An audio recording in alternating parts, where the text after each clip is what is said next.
Okay, so this is my as quick as I can review of AutoCrit. What I wanted to do is show you both the free and pro version, really go quickly through the features, and just give you an idea of what's possible with AutoCrit, whether you're using the free version or whether you are deciding to upgrade to pro. So I just will go over this dashboard first, then I'll go into the free version, then I'll show you some features that are just for the pro version and talk about what I like about it, and maybe even some areas where I've made my own little uh, workarounds of ways that I use it. So, first off, this is your dashboard. It's called the Hub, and here you can see upcoming events, and some things you can see down here, like this one's free. There's ones that are going to be paid. It just shows, your general account. Over on the left, you have the writer's desk, which will take you to where you're going to have all of your documents listed, where you could start a new one, just like this quick start here, but it's just a little bit more full. The community is only available if you have Pro. Academy is for both, but there are paid and free courses. Author services is paid services. Calendar, you can do upcoming as well and seeing a list of the items that are coming up. And now I'm just going to jump into the tool. Okay, so planning is a pro feature and analysis is a pro feature. Now, I do want to make a note that even though you're going to see a lot of the padlock on the free version, there's still a lot of great features that will help you polish your manuscript in the free version. And then there is even more tools in the pro. So it's okay. So really, there's a lot of value here. I'm just going to show you what you can do in the free. So for pacing, you have sentence variation. This will just compare your sentence length to general fiction's sentence length. Just a quick note, if you clicked on here and you had pro, you could actually change that to a specific author who may be closer to your genre, but the general fiction is pretty good.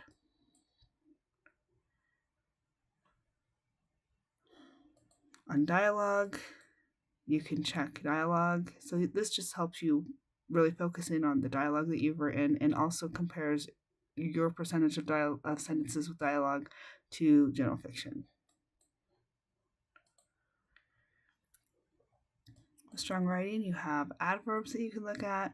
So a note, a lot of the features do something like this where they list the words, they tell you how many you have, if it's excessive, it's on average, if it's on point, basically, and also recommendations for removal. Just something to keep in mind, it's still going to be your choice. So this is just giving recommendations, and it doesn't necessarily understand all of the reasons why you chose a word. So you need to still decide if you want to keep it. But you can maybe look at these words and say, you know what, I could change one of those words to something different, or I don't actually need that one there. It doesn't add anything to the sentence. I can remove it. So you're going to see these lists on multiple different versions of what it's looking at and telling you, hey, these are where you have this word multiple times. And it's always going to be up to you in terms of if you keep it or not. So if we jump to word choice, you have initial pronoun and names, which will just list basically if it starts with a pronoun or a name, and it just identifies that, and you can compare. General descriptions, really like this feature because if you use a word like great or very, which is really common, you can see, oh, I've used that 30 times. I should probably cut some of those out and try to either just take it out or use a different word. Now, there might be some instances where great makes sense to use a lot of times. So, again, it's up to you. But it also will show you comparison of how many generic term descriptions you have in comparison to general fiction or a specific author if you have pro. And then these features are pro repetition, we have word frequency that you can check.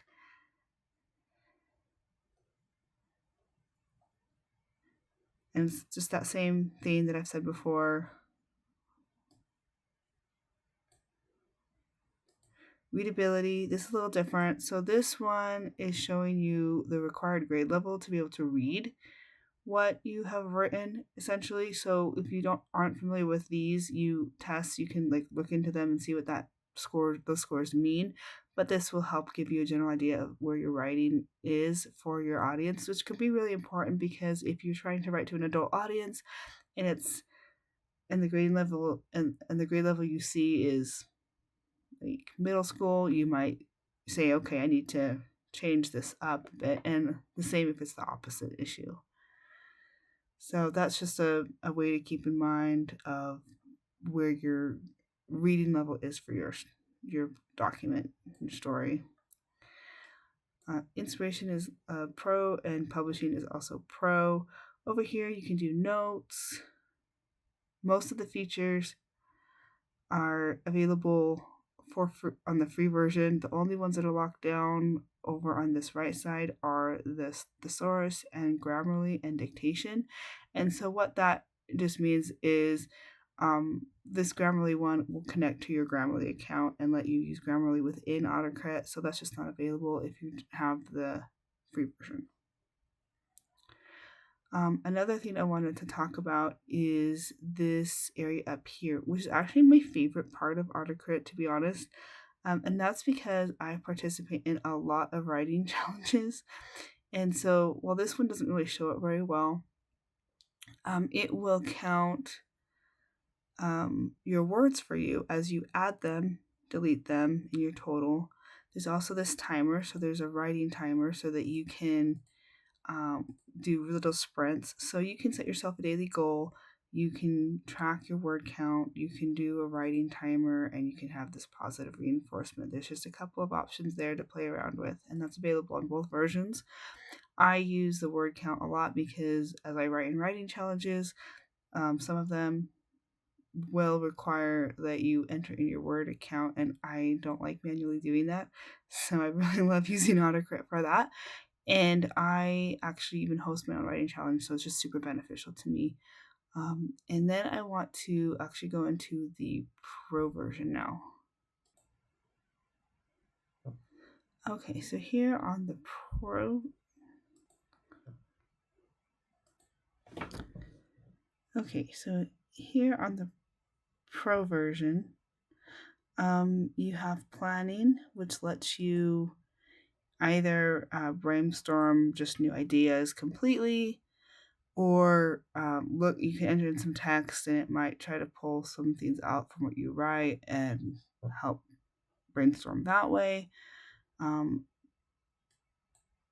don't personally use that one, but it is there. Analysis I use frequently because I really like to see what it thinks, which is kind of funny. But just what the tool can kind of decipher from what I've written, I like to see what it figures out.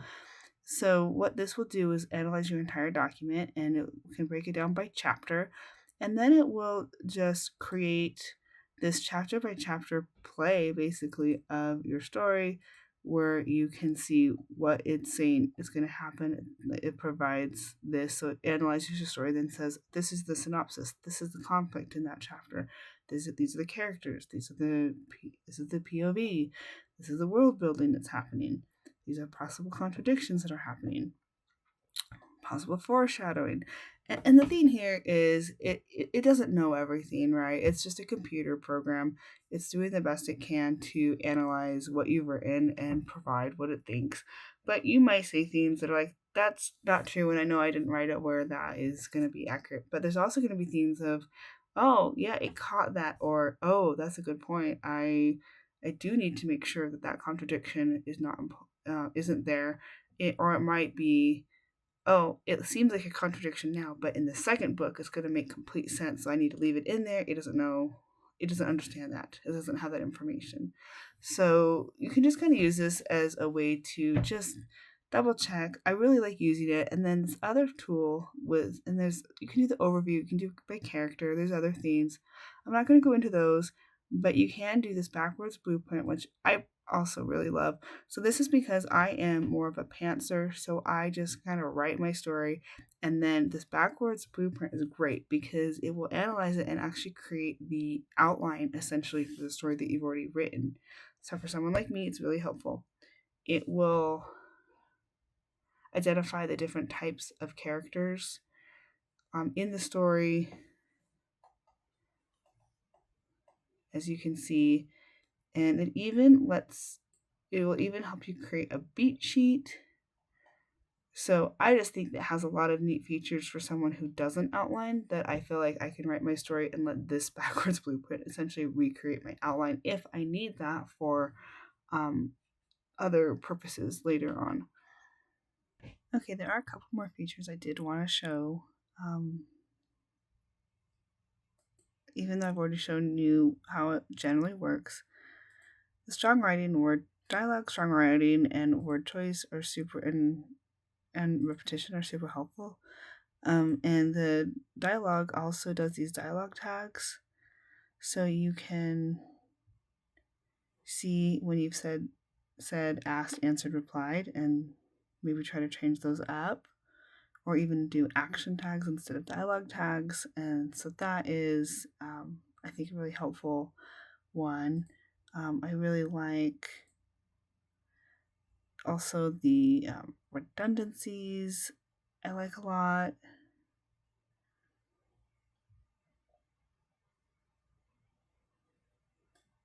Of course, I don't have that in this one because this is a demo, but it's helpful. And then this unnecessary filler words is another one that I use.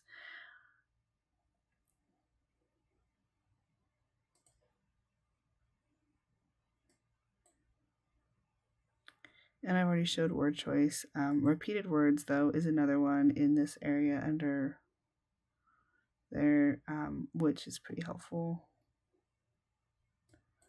So yeah, those are just a few other features that I just did decide I wanted to include.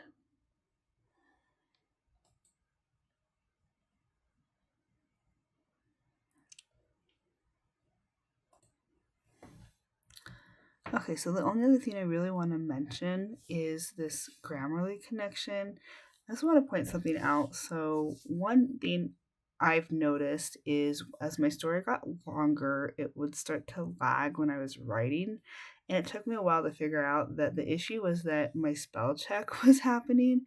And so every time I was opening my document, it was trying to analyze like 50,000 words. So, what was recommended to me when I reached out to the AutoCrit team was to take the document and turn off Grammarly for it while you're still in the writing mode. And I did that, but then I wanted to be able to get the editor to work a little bit better for me when I was ready to turn it back on. So, what I personally did is I copied and pasted my AutoCrit, like the document from AutoCrit, into Google Docs. Then I did just the simple spell checker there, which cleaned up a lot of things. Then I pasted it back into AutoCrit, turned on Grammarly, and then it was really easy to work from there because it wasn't trying to work so hard on editing the obvious spelling errors that I had. It was able to be more of my revision tool that I was wanting versus a full-on just basic editor. And so now that's kind of just what I keep doing is I'll clean up text over in Google Doc with the simple spelling errors when I'm ready to start checking it on Grammarly within AutoCrit. That's just a pointer. So that is AutoCrit. And I know I didn't go into every little thing, but I just wanted to give a pretty quick overview of some of the features. I really like it. I think it has a lot of value. I recommend it, especially for authors who need a tool that is a little bit more in depth than just a regular Word document. And so I just really like it. I will include a link to more to AutoCrit down below, and I hope that you enjoyed this video.